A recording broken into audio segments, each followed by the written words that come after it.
Allow me to introduce you to beer bread. It's the easiest bread in the world to make. Instead of using yeast, you use beer. There's no kneading, there's no resting, there's no rising, none of that. You just mix everything together and throw it in the oven, and it is some of the best bread ever. I'll leave all the ingredients below in cups and grams, but I'm gonna use a food scale just because it's a little bit easier. You'll need all-purpose flour, granulated sugar, baking powder, and salt. I'll just give this a rough mix with my hands just to get everything combined. And to our dry ingredients, we're gonna take one 12-ounce can of beer. You want it to be room temperature or slightly warm.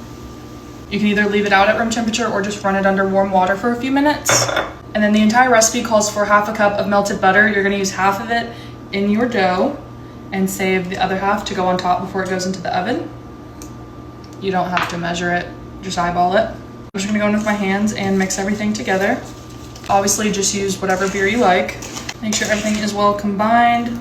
You don't want to overmix just until everything's combined. It's a pretty wet dough. Everything just goes right into everything. Oh man, no. Pause. As I was saying, everything's gonna go right into our greased and lined loaf tin. And I'll very lightly kind of spread over the top just to make it a little bit more even. Then you can just take a knife or a butter knife. And I like to cut a little slice right down the middle. This is just gonna kind of help it rise a little bit more even. Then take the rest of my melted butter and pour it over the top. Just gonna cut off the excess parchment paper. And this is gonna go into a 375-degree oven. Our bread has been in the oven for about 30 minutes. I'm gonna rotate this all the way around just so it bakes nice and even.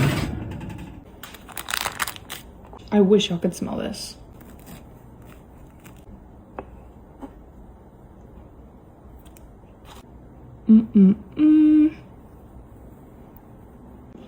It's delicious. You need to try it.